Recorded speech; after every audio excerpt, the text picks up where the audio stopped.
HP melaporkan akun karena merasa terganggu, terutama anak-anak dan keluarganya. Oh, tiga hari yang lalu S 26 Bikin LP. bikin LP. Hari ini Ya. tambahan bukti. Hari ini tambahan bukti. Oke. Yang dilaporkan akun. Iya. Beberapa akun terkait dengan masalah pencemaran nama baik dan fitnah. pencemaran nama baik ya. Artinya kan seperti yang saya katakan bahwa hak semua warga negara itu untuk melakukan upaya hukum ya. Kalau mereka melihat bahwa ada aspek-aspek hukum yang mungkin dilanggar oleh pihak-pihak tertentu. Jadi kalau misalnya kemudian S menganggap ada pihak-pihak tertentu dan pihak-pihak tertentu itu adalah akun-akun yang menurut dia itu sudah melanggar aturan hukum yang berkaitan dengan masalah pemberitaan atau postingan yang di situ ada anaknya, saya kira itu adalah suatu hal yang sah-sah saja dari segi dia ingin membuat laporan. Nah, tapi kalau mengenai masalah substansinya, saya kira itu akan kembali kepada pihak penyidik ya. Karena kalau misalnya kami melihatnya, ya kalau ditanya kami melihatnya itu, kenapa tidak buat laporan juga? Kan di situ ada anak-anak dan Ruben selama ini adalah orang yang konsen untuk memperjuangkan jika anak-anaknya itu diganggu di media sosial, ya.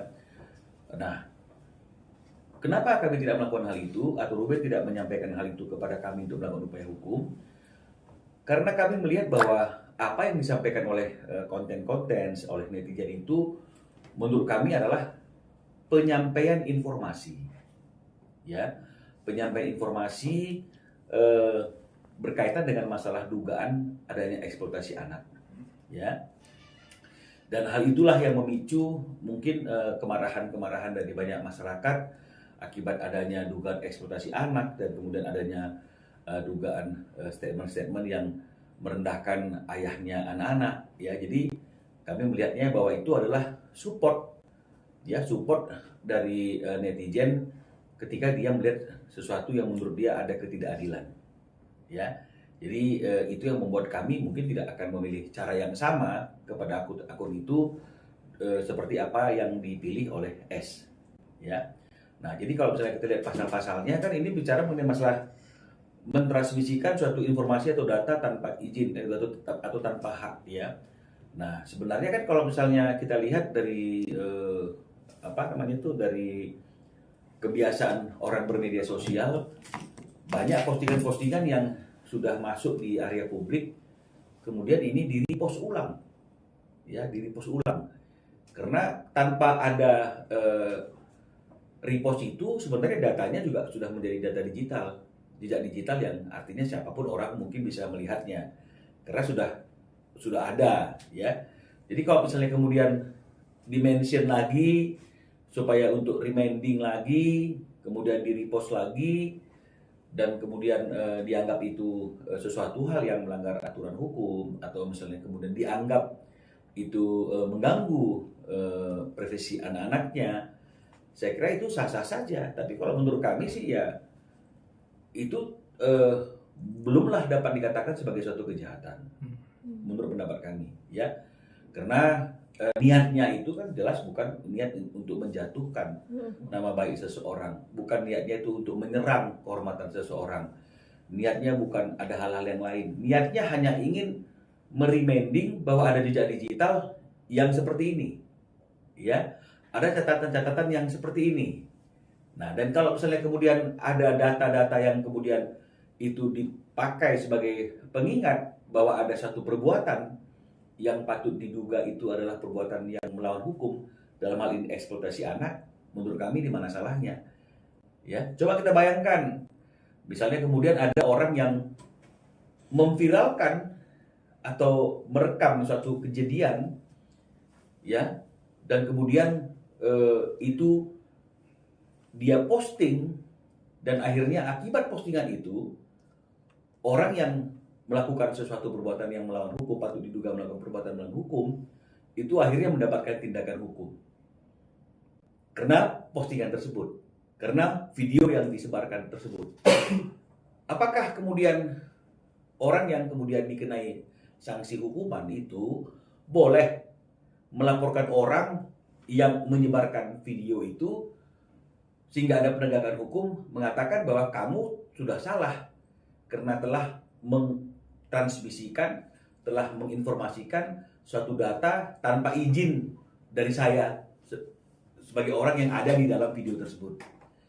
Ya, itu akan jadi seperti itu ranahnya. Nah, jadi sama seperti hari ini kan kita tahu bahwa ada suatu bukan ajas ya, tapi suatu ucapan gitu misalnya bahwa no viral no case. Dari kata-kata no viral no case artinya banyak sekali perkara-perkara itu yang kemudian menjadi suatu perkara yang terjadi penegakan hukum karena diawali dari postingan, mulai dari video yang diposting di media sosial, betul ya? Nah, jadi kita juga harus melihat, kami maksudnya bukan kita ya, kami melihatnya bahwa hal ini mungkin seperti itu ya, sehingga kami sangat terbantu juga tuh misalnya ada informasi-informasi itu. Tapi kalau misalnya kemudian ada pihak-pihak yang merasa itu adalah suatu perbuatan melanggar hukum yang layak untuk dilaporkan kepada pihak kepolisian, kami menghormatinya karena itu adalah pilihan, tinggal nanti tergantung bagaimana proses pembuktiannya di kepolisian. Kami kira seperti itu. Bang, berarti ini semakin memperkuat gak sih untuk Ruben ini memang mengambil hak asuh anak itu sebaiknya membuat angin segar gitu Bang, berkait ini kan mengganggu anak-anak. Seperti yang kami sampaikan berkali-kali itu kan bahwa upaya Ruben untuk melakukan upaya hukum untuk mengambil hak asuh anak itu kan dari kemarin itu kan bukan dilandaskan karena semakin ramainya berita ini, bukan juga karena adanya informasi-informasi yang diberikan oleh masyarakat atau netizen, tapi sebenarnya kan ini sesuatu hal yang memang Ruben sendiri menyaksikan langsung tayangan-tayangan itu, live itu, dan Ruben sendiri sudah memberikan pesan kepada S agar itu tidak dilakukan. Apa yang tidak dilakukan itu? Agar jangan melibatkan anak-anak dalam live tersebut.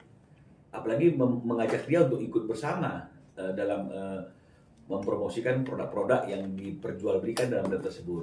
Ini kan memang sebenarnya kan sudah pernah disampaikan oleh Ruben, kalau menurut Ruben seperti itu. Sebelum ini menjadi membesar dan mendapat perhatian dari masyarakat, dan masyarakat akhirnya menggali data atau jejak digital dan kemudian memposting ulang adegan-adegan yang menurut mereka itu adalah rawan, ya.